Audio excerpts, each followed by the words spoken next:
No. Oh, no. Right. Yeah. Well, what's the policy for like if you and I would drive somewhere during the middle of the day? I never thought about it because it's not like I go, what if I wrecked my car? Well, right now? he asked me, he goes, well, what was going through your mind when it was asked? And I was like, I'm sitting there thinking, I would never. Be ready to go. Hang on, let me just- Press my mouth. I'd be so distracted by the fact that I wrecked my car that I would be like, who's paying for this? So I was on the SL, but it's probably there while we're in the county vehicle. Why? I was expecting you to later, you know, everything has changed. Yeah. I know. We've got seats, we can pull in some more if we need to. How you doing? I'm fine, how are you? I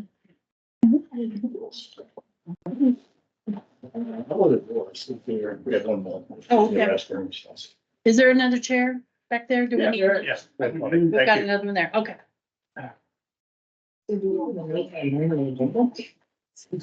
No? Okay. Oh, man. I'm good. Yeah. Indeed, I don't. Since we don't have a president, or a chair Okay. with regards to starting this meeting, would one of you like to just call the meeting to order? Do you want the chair? I'm sure. Sure. Okay. Okay. Go ahead, sir. Yes. Okay. Just call the meeting. Okay, good afternoon, everybody. Today is Tuesday, February 2024, and I call the meeting to order at 12:02 PM. We are looking at the agenda, and since it's myself and Mr. McKim here, we have a quorum present. But just wanted to look over the agenda to see if there's any changes that need to be made. Not at this time. Seeing none, can I get a motion or a call to adopt the agenda? Move we adopt the agenda. All in favor? Aye. All right. So, item number 3, election of chair. I know, well, I guess. I nominate Jen Crossley as chair. Sure. All right, I humbly accept that motion. All those in favor? Aye. Aye. All right. Thank you. All right. Moving on for item number 4, Veterans Affairs. Mr. Miller is here present. So if you want to go ahead and start with your presentation. Thank you. Good morning. Thank you for having us today. Really appreciate the opportunity to be here, and especially in person. I really appreciate it. We have requested a job review of and change for what was our benefits coordinator position and moving it to a deputy director of assistant veteran service officer position. We submitted all the required documents in November, and this month WIS has replied back that they would like to, their recommendation is to move the job from a comma position to Pat A. I apologize that I've not been through this process before, so I'm not sure what else you would like to know from me. Thank you. You're very welcome. I'll open it up for any questions. I actually thought it was pretty straightforward. I mean, the changes were straight, and the WIS memo was straightforward and. Yeah. The only thing that I guess, and I understand Yes, it ma'am. from, I know an email that was sent out. In the WIS review, it had mentioned increased responsibility of positions and additional substantial new requirements of outreach and community involvement. Can you speak to that? Yes, so part of our plan for this year is to move to take part in more outreach and community involvement projects. So things that we're doing is we're going to be at the VA clinic every other Friday. Andrew's taking on additional responsibilities with specifically, we've been doing trips out to the Indiana Center for Recovery to help folks there do other projects very similar to that. That's what the part the outreach and engagement looks like, and also kind of being part of the different veteran service organizations as well. So attending monthly meetings and being a part so that they know that we exist and can participate that way. All right, thank you. And I will note that Marty Hawk is in attendance. I thought you were not going to be here. I was told you were not, so I changed my plans. Somebody should have told you. I was supposed to go to Indianapolis. I thought I sent that email out saying that Jennifer Jennifer Never would mind. be. All right, so moving on, Marty, to get you up to speed, we just went over the Veteran Affairs list recommendations. Did you have anything to add or any questions? No. Okay.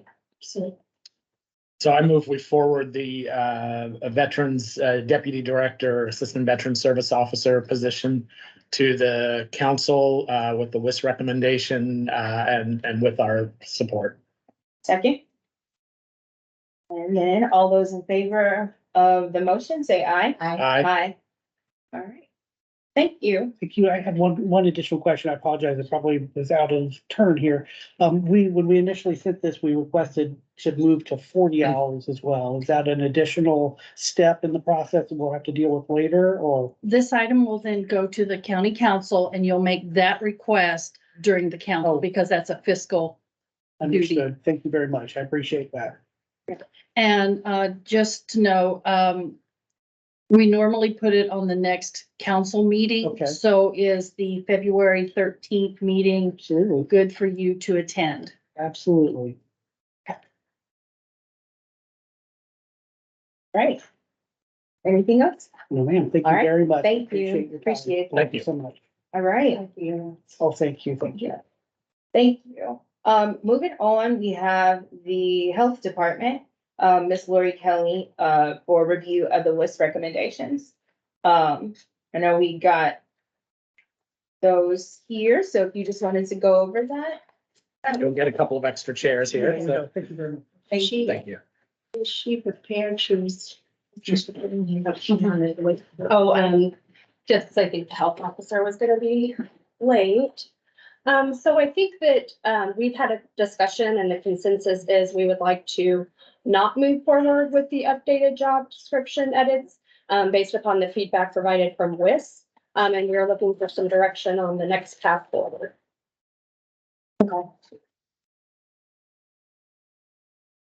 Well, okay, I guess, what's your goal then? Is it, what is it that you're unhappy with, as far as the WIS recommendations? They seem pretty straightforward. Sure. Well, I do feel very strongly about the Vital Records Division. I do feel based upon the duties, particularly the increased duties with opting into Health First Indiana, that those should be classified as a PAT level. In addition, the registrar plays a vital role. And my consensus is that the position should really be classified as a manager. If you compare that job description to, for example, the Population Health and Outreach Manager, many of those duties are very similar. Is that a higher class? Yes. Well, so what I guess what's the issue? Were the actual duties of the position not accurately reflected in the questionnaire that went to WIS, or what? I guess what are they missing? Well, I think that that's kind of where we're looking for some feedback.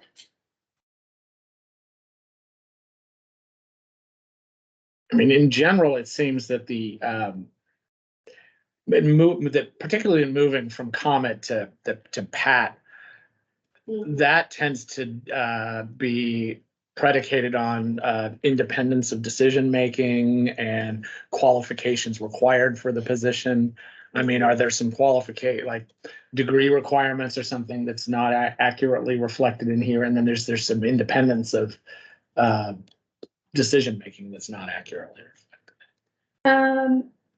I think that that's a possibility. So I have been working with our Vital Records Division on creating a tally sheet here of some of the typical job duties and tasks that may not have been accurately reflected to be able to present just the depth that's required. In addition, there are new state requirements, the drive system. We recently, or Vital Records recently had to develop a workaround. We had an internal system that failed, and they had to essentially create a program in order for us to be able to issue records, anything dating 2007 and beyond. If they had not developed that program and workaround, we would not be issuing those certificates. In my opinion, that's kind of above and beyond what a comment could be classified as.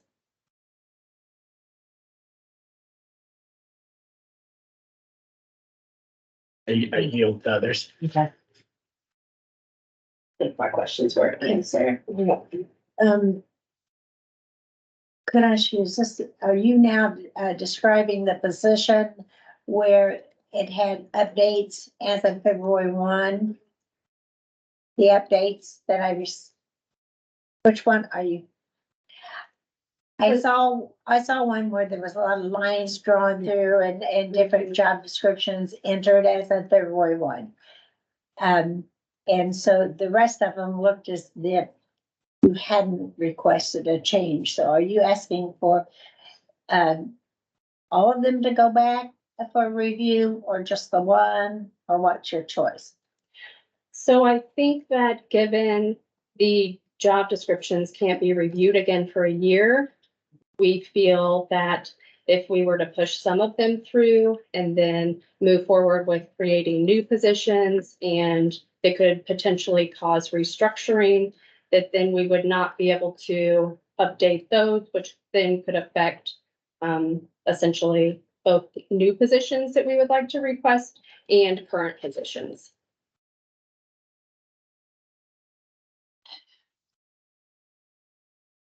I think with the financial manager job description, I think it's very challenging. Currently, we have 24 grants for that position. So I know that it's compared to other financial manager positions in the county, but I don't understand how that classification can be the same, given the extensive amount of grant work that goes into that position. So I think it's hard to determine what that job description should actually be for the health department. I'm sorry, let me, give me a second to find, do we know what page in the packet that is? The health, the financial manager? Yeah, it looks like that's the one you were talking about. Yeah. That's the one that had all the. Manager All of those changes. changes. You I what? don't know if they will review those. When I reviewed it, I thought, okay, what are we doing? I was just gonna. And for clarity, I think the one that was updated on February 1st was the administrative assistant. Right. Yeah, That's the- So let's go back. So when I reviewed it, it looked as if it was the only one was the one where the changes that been made in February 1 would be the one that was being requested to go back. Yeah, sounds like it's that we're Financial manager. asking Is- all of us to go back, so. Is the financial manager, is that a 35-hour or a 40-hour position? That's 35 hours. I mean, I know that that's not a PAC issue, but I'm more inclined to support moving from 35 hours to 40 hours than beefing up a classification that probably isn't necessarily merited if the goal is to get to get more compensation. I generally support moving from 35 to 40 hours in general. I don't like the old 35-hour system. We certainly could in that department. I would agree. Right. I mean, That- revenue's going to be such that you can do Right, that. right, exactly. So I mean, that's my, you know, I don't know if that resolves some of your issues, and I'm just one counselor, but I'm definitely much more inclined to support that kind of move. I definitely think that that would solve some of our issues. There is an analysis there, just basic time spent on general duties in the black and white copy. So that shows even without, that's just grants and payroll. It breaks down to 40 hours a week. Currently, that position has been getting comp time, or I have to send the individual home, or they have to burn comp time, which can cause some issues. In addition, with being 35 hours, if I were to have that individual, for example, attend a council session for me, then that means I have to cut hours somewhere else in the week, or that position's gonna run into an overtime issue. Yeah. Whereas I'm not gonna get overtime, so it doesn't matter if I spend 3 or 4 hours, in county meetings. It does for that position. Right. Okay. I mean, that's, that's my personal, as one counselor, that's my advice, is to seek 40 hours for positions that you can justify it for. And I mean, it seems to me like you'd be easily able to justify it. And you've got the revenue to support it too. So, I don't know what others think. I would agree with that. Okay, go sign. Okay. Any other questions? If I could just say something, I'm Steve Pritchard, board chair. The new Health First law has put a tremendous amount of new workload on the department. Employees are still working at the same level that they always were, the same classification. But the amount of work, it has increased, not exponentially, but to a great deal.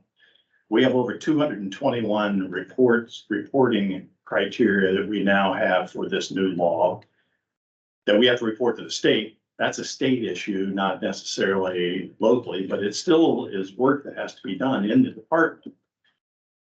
We're trying to retain people, and as noted in previous meetings and in the media, we've had some turnover in the last year. Some of it needed to happen, some of it didn't need to happen. But part of what has happened is when the job fails to get reclassified, the workload is increased and the employee becomes discontented. And then they're looking for a new position. So that's part of the genesis here of us. We're looking for maybe some criteria on some of these job descriptions that would allow WIS to reclassify these jobs to a higher pay rate. And I understand exactly, I think I do understand that your point is that some of the duties have to change, or maybe it's other responsibilities and educational requirements. I mean, I get that. We're trying to find a way to compensate these people for the huge workload they're doing. Or we can create some new positions to assist people in these areas. That's also a possibility. Maybe that's what you were going to suggest. But we need some guidance here. I mean, we feel like Lori's putting in all this work trying to get jobs reclassified, trying to get people paid more. And then we get it all rejected, so that's basically wasted time. And we don't want to keep wasting your time and our time, because our time is really precious, as yours is, with all these new requirements. So maybe you have suggestions for us.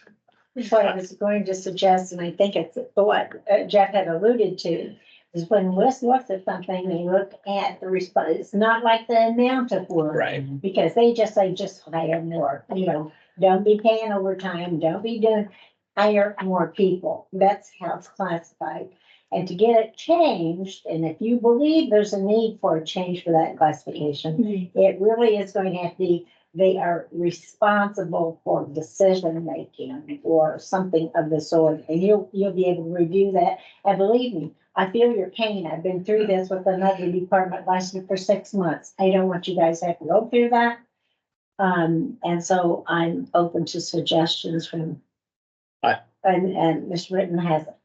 Yeah, sorry, I was late. To echo Steve's points and Lori's, we went into this this SB1 or Health First Indiana, knowing that there's a pot of money that's going to be available with some stipulations, requirements, and a lot of extra work. And money that from the state. The governor actually wanted more than the state was granted, but about $1.5 million came to the county to implement the stipulations of Health First Indiana. And there were some performance expectations for that. But at the end of the day, it tallies into more work for the department. With the same personnel and classification and hours of restricted work that can be done in order to accomplish those extra requirements. And so a thing like Marty alluded to is to bring in more people. I think Lori's position is something that could easily justify a deputy administrator.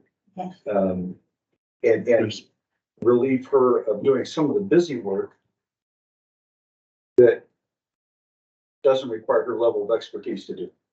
That at one example, and there's other departments that will benefit from the same. But at the end of the day, if these people are doing more work and more is expected of them, it's only fair, I think, that they be compensated better. So I guess I'll go back to, and I pretty much agree with everything that Marty said on this, you know, that the classification of positions really is more about qualifications and independent scope of judgment and expertise rather than just amount of work. Just simply increasing the volume doesn't by itself increase a classification. Now, it does lend itself to an argument for more hours. If you're on 35 hours and you can't get the work done because you've got more work, then that makes an easier argument for going to 40 hours. So that's, and then also for additional positions to, you know, to take some of the workload off. So, you know, if the organization of your department, if a chief deputy, you know, elected officials have statutory chief deputies that kind of take some of the work load off of the elected official. Other department heads don't have a statutory right to that, but you know, that may be an organizational form you wanna consider that would take some of the work off some of the other positions. That's kind of, but you know, with the county compensation system, Comet in health department is the same as a Comet in parks department, is the same as a Comet in assessment. We don't, the assessor's office, we don't think, well, we really need to pay the health department Comets more because they do a higher volume of work. That's just not the way that the system, I mean, there are other systems we could possibly adopt, but that's not the one we have. And it would require a radical restructuring of the entire county compensation system. I'm not, and I don't think anybody here is asking the county to revamp their entire system. It's been a long time since the health departments had a revamping of the work that they do and the classification within that doing and what they're expected to do. And I think that's what Lori and Steve, correct me if I'm wrong, is part of what you're coming at. The council to say, you know, we've been incrementally increasing those requirements without a compensatory increase in salary.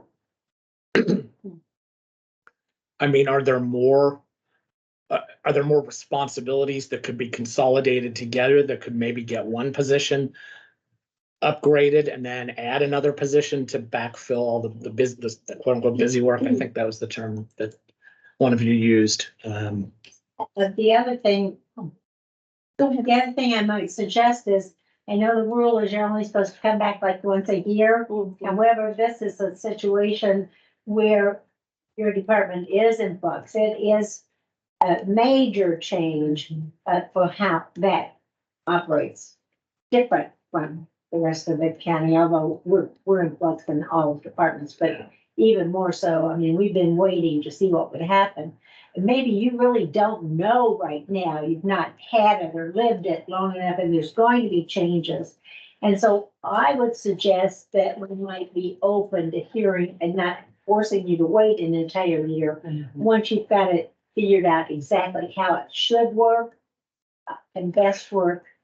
That's just a suggestion I would have. I don't want you to feel like you're stuck for a whole year and trying to wade through a mess that you don't even know what the mess is yet. That's a great point. There's not, that rule is not set in stone. That's just a council rule. We can the council can waive that rule in situations where where it makes sense. So, And we are only 4 months into the new law with the new requirements. So we are still discovering things, as you mentioned, so. So, thank you. Aurora Diori, I'm the vice president of the health board. So it sounds like from what I'm hearing from everyone, that one of the things we've been talking about in the board with Lori, with Dr. Britton, is the idea of looking at the current structure, taking into account what we anticipate will be all of the new responsibilities from the new state funding, and figuring out, just as you suggested, does she need a deputy? Do we need to change the way the org chart looks, for example? And I guess I appreciate your support for that. I do think that's something that we should begin taking a look at and adding more positions, because we know there will be more work. And we know that next year there will be more money and there will probably be more work. And it's all wonderful. We're excited about it because we're going to have the best health department ever. But it sounds like we might need to take a look at this in a different way than we've been approaching it. And I appreciate the flexibility of being able to come back to you in less than a year. And it sounds okay. I feel comfortable with the fact that we could potentially be able to come back in less than a year. I think that one key point that is important to remember and discuss when we are talking about new positions is that I don't have room. I don't even have room for the 2 new positions that I have. Yeah, we're gonna have a physical space issue. So I can't even fill those positions because I don't have anywhere to put people.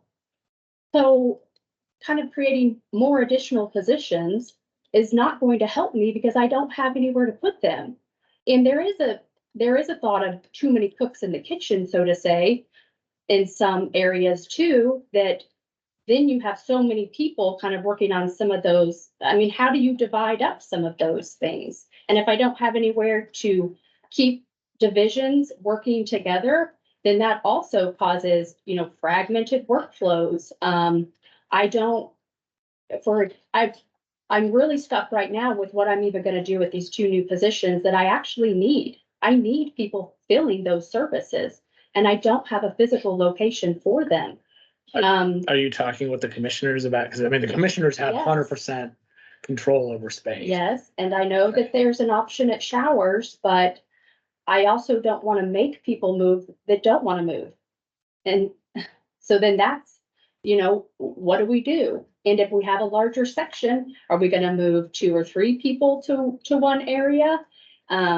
It's really it's a challenge right now that I think we're trying to overcome. I do feel very strongly with Vital Records, with those job descriptions, that I just must not have gotten the work in the descriptions that WIS needs to see to be able to see that high level of work that's being done. If I don't have that division, we are not open and serving the public, period. If I don't have my registrar, I can't balance the accounts. I can't write checks to put all of our income in the accounts that I need to. We're not issuing certificates. I have to have that division, and they're not just data entry clerks.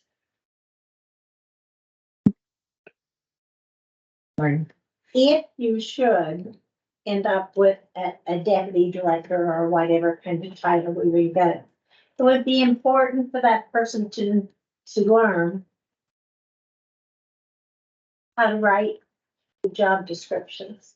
Because we see that throughout the county, if it's not somebody's expertise, that's not something they do every day, and suddenly it's hard for you to run a department if you don't know how to write the job descriptions. And I'm not finding fault with you, that's not what you got hired on to do.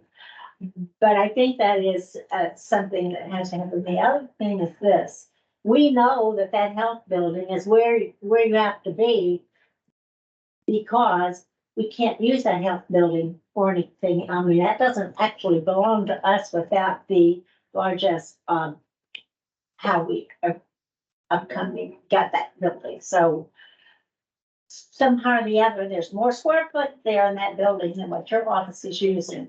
So you might want to meet with the commissioners and say, how can we parcel out some of this?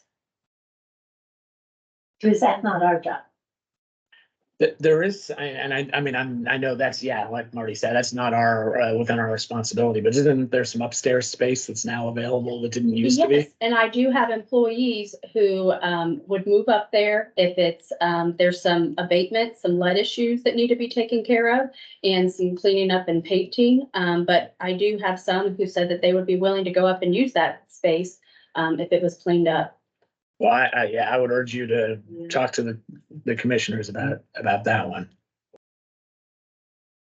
But then again, my other recommendation is literally if they do not have time to get the work done in 35 hours, look at making it 40 hours. That's a decent increase in compensation. I know it's more hours, more work, but it is, if that's what it actually takes to get the job. And I think Lori and I had talked that, there's a few of her people that are putting over the 35 and stuff, so that might be a good move to make anyway. I think this 35. Yep, started. Before my time. How did the 35 hours come to be about? Oh, well, because the county had no money, as you know, and years and years ago, when Tim Tilton was county commissioner, oh, he put it out there, we're gonna move everybody to 40 hours, had no idea, now this professor's supposed to be, had no idea this county could not go to 40 hours, where does money gonna come from? It was decades and decades ago that decision was made to, what? And then, Sorry. Careful, she was there. there were a lot of people who worked for county government. who I was like 35 hours because They wanted to be I was here home for all with their that. family a little more time. So that was part of our drawing, Yeah. that we were able to get that.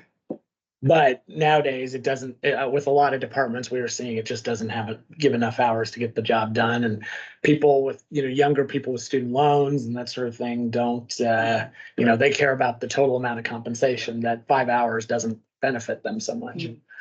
Depends on, it all depends on revenue, and if we lose a bunch of revenue during this whole annexation debacle, then who knows? The only thing that I would just add to the conversation is, just as what Jeff was saying, I know it's not ideal of what you are wanting to have.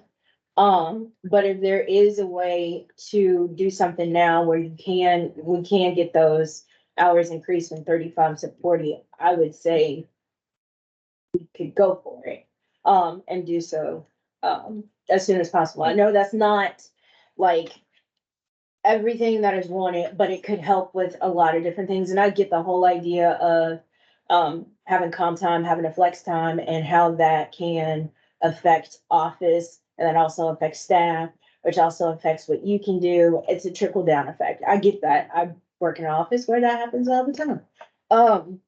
So that being said, I think this was a good conversation, and hopefully we can go back to the drawing board, and work with your board and figure out how we can look at different things. Cause I think we're all in support of trying to help you. But right now we just have to look at things as they come about, and as they come about, we can figure those out. All right, anything else in this conversation? I'm a long-serving member of the Health Board. My name's George Hageman. And I have some perspective on history and things like that. And it strikes me that the Health First Indiana initiative is a qualitative change, not really a quantitative change in the opportunities available through the Health Board. And I would like to see we do not lose momentum in achieving some of these bright new goals that have been already set by Lori, and issues with personnel turnover and things like that. always beset the department. They always have and probably always will. But particularly with the low pay and high cost of living in the area. But I generally agree with everything that's been said so far. I think we really are in a new era as far as Health First Indiana is concerned. It's state money and it's available to us to use to improve health services in the county. Let's go for it. Agree. Thank you. All right, thank you. All right, So, I guess, Lori, then I'll work with you and Dr. Britton and we'll just like start up. And then we'll, with the board, not like that, but I mean, just kind of, let's like, org chart and then we'll just move from there. So see what you guys need to move forward. Yeah, but I'm sure the council will not want to hold you to some kind of year No. rule like that while things are constantly changing, so. Great, So, thank you all. Oh, pretty much. Thanks very much for your time. Yeah. thank you. Thank you, thanks for coming. I'm okay, how about yours? That's good.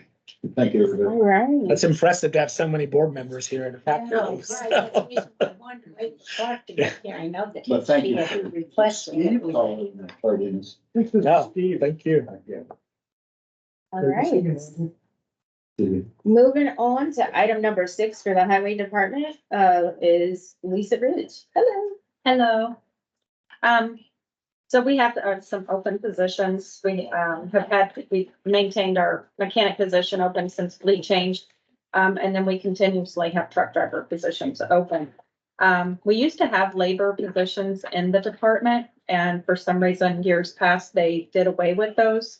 Now with the CDL changes and that going into effect, I think it was in 2021. It's really expensive to get a CDL license for one. And when we interview truck drivers, we have to stress to them the way our shop works is they're most likely going to be flagging. I mean, they're at the bottom of the seniority. We try and rotate them around as much as we can. However, they're not coming to the county to be a truck driver. You're not going to be in a truck 8 hours. And that's what sometimes that if they've been driving trucks for 10 years, that's all they do. They go to Young Trucking, they drive a truck. If they go over the road, they drive a truck. They don't get out, they don't flag, they don't drag brush, they don't trim trees. So we kind of want to step back and see about taking 2 existing open positions, making them into this new classification, which would not require a CDL license to come in and to start working for the county. But they have the opportunity. So we took the steps to become a CDL training facility. And then we also sent one of our employees to LTAP to go through and be what you call behind the wheel trainer. So if we have a candidate that we want to invest in, we can provide that training to get them their CDL license not at a $5,000 cost either. So we kind of look at if we do this with these 2 positions, they don't have to have a CDL license. If they show the, I guess the encouragement that they want to get a CDL license, possibly to move up to a higher paying job as a truck driver, that opportunity is there within our organization. Then we're not sending somebody to a $5,000 school. They're already working for us. We don't have to have a commitment from them to repay. We're also getting duties out of them in return, while they might want to try and get that CDL license. So that's kind of where we're at. We just kind of wanted to take 2 of those open ones and put them at the bottom of the grid where we already have LTC Highway A. This would be at that same pay as that position. We could still utilize the 2 laborers in the winter because we have pickup trucks with plows. They don't require CDL, but then we can still get the snow removal assistance in the if it's a full call out, what we would call every employee has to come in. They wouldn't be subject to that rotating call out list because they would probably have to have a CDL license to do that. So we also had taken the step, with Jeff and Molly, and the, union voted on it last week. They accepted the change in their contract for the rotating call-out list, that you have to have a CDL license. So anybody that comes into these positions will already know they cannot be on that because they don't have a CDL. But if we did a full call-out in the winter, they could come in and drive a pickup truck to be able to get some of that overtime. So it's new for us. I don't feel like it's going backwards of creating labor positions. I feel like it's a asset to the department, and also the truck drivers that we have, you know, we can rotate them more, that they're not, the ones that are at the bottom are not constantly flagging. Their main goals, main duties are going to be flagging, and then brushing. Just anything. I can do anything out there besides getting the CDL vehicle. That would be our goal. Yep. So a lot of brush removal. Yeah. They can mow, they can patch, they can, they can drive any other vehicle that doesn't require a CDL. And also, they can learn, they can see that what's going on, and it can be a CDL person that has that maybe wants to get their foot in the door and look for a truck driver job that opens up and they can move up. So your thought is that people wouldn't necessarily be in this position for forever, that they might get in there and be interested in moving up. I mean, they could. I think we'll get both. But- Yeah. I think we'll get both, but what we'll get out of is, that bottom rung of guys that have this certification feeling like they're not doing what they want, that's where our turnover is, the bottom 4 or 5 truck driver positions, because they're used as laborers, and we let them know that this is what's gonna happen, this is where you're gonna do most of the time, you're not gonna see a truck for a while until snow, and that's usually fine for 6 months. It sounds to me like this is rather an incentive to be able to have someone to come and know that given if it all works out, that they would have the opportunity then to learn and because being able to get that license is such an expensive thing to do. So would this person, if it was chosen, I don't know how you're gonna choose it, somebody think you're playing games or something, who had the opportunity, but would that be a free? I mean, I think it could be. I mean, because for one, they're already gonna be, and we have a CDL policy. We haven't ever done it yet, just because we just now got our person trained and got the facility license. I guess we haven't thought if they would have to sign anything. I kind of doubt it, because they're already, for one, I would say, this is just my opinion. They would already be on our payroll. They're getting full pay. Yeah. They have the opportunity, like even a truck driver could move up to an equipment operator. This is the same, that if you have those qualifications, then you could be a laborer moving to a truck driver with the right qualifications. Yeah. And if we're using them on a daily basis where they're gonna ride with somebody in a dump truck all day, patching and everything, they're gonna get more hands-on experience by just being in that environment. And then we don't have to pay to get that CDL license. It's gonna be time, but they're already on our clock. And we'd probably have to work out some of the bugs, but I think I think we would get more candidates by having a position, those 2 positions without a CDL. Yeah. And again, you might get somebody that that's all they want to do. We've had guys in the past that I don't want to do anything else but flag, very seldom. But you could get more candidates that fulfill that position, and we might not have any turnover at all. And if that's where they're happy at and it works, that's great. So essentially, this is like an entry level position. You don't have to have a CDL license, but eventually, like if a person wanted to, they could move up within the department and then get the CDL if they desire. If we have an open position, we would be open to it. Well, and also give us the opportunity to be able to to decide whether we want to invest in that person or not. Yeah. Not just, hey, we're gonna just out of the blue, we're just gonna wing the first guy who's in here and he's gonna get a CDL and 2 weeks later, he's gonna be gone. And we have heard other entities that do pay that $5,000 for them to go to the school and they don't. And they've lost some of those employees. Now, should they go after him for that to get that reimbursement? Will they ever see it? I don't know. But I think money wise, I think it's a good approach to it. And I think it's tackling more than one issue of the CDL license and flagging, which a lot of people don't want to do. But if they know upfront, you don't have to have That's what they're- CDL, this is what you're gonna do. They're not coming in thinking I'm a truck driver. Yeah. And that's what I'm gonna do every day. What's the entry level wage for that $20 position? and 48 cents is what our maintenance labor position makes right Okay. now. So we were bringing them in at that same level. That would be a good opportunity Yeah. for somebody who Right. needs a job and doesn't have a CDL. That's Yeah, great. we get a lot of young people that are construction oriented or farm oriented that want to pursue that, but you know, the truck driving thing doesn't, but you know, it's a little different than the truck driving industry is we need you to drive some trucks. You know, some guys, you know, they don't see a truck 6 or 8 times a year and it's just snowplow. This seems to me what a good department head does. You look at what your needs are, you look how you can move things around, and yet you can't just move them around unless it's covered in their job description. Yeah, I gotta give the kudos to right there. Yeah, That's So- who came up with the idea and, you know, I, they come up with great ideas and I just try and see if we can, yeah. Anyway, find the funds or the way to do it and go through the process. Alexa? I move we forward the traffic control technician labor position to the council with favorable recommendation.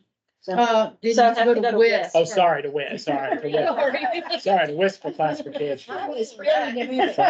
Maybe we could just We move probably it. made it pretty easy too, because we put the job description in there. Yeah. We just pretty well took out the CDL stuff, so Yeah. this is just gonna have to copy that job description. Yeah. I mean, This is. is there any way we Yeah. could save some money or no? I don't want to bypass the process. That's what the process is. Yeah, let's. And we're in let's spend winter, so money. we just thought it's good timing for us too to do this now, because we know it's a process and it'll take a couple weeks for it to come back from them and, you know, maybe by May when we get into full.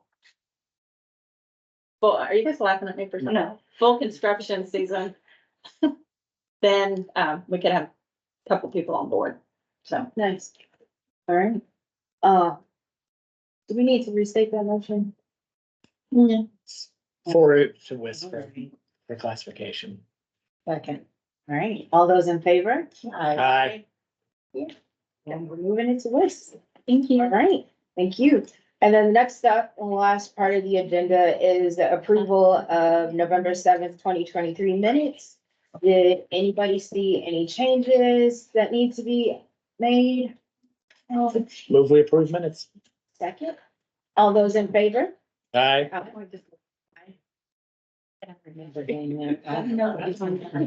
Okay. Yeah. All right. Well, without further ado, if there's not anything else, this meeting is adjourned at 12:48. All right, thank you. Thank you. Okay. I wanted to say since the meeting is adjourned, so I can say whatever I want to, right? Are we off? Right? I wanted to thank, Right. personally thank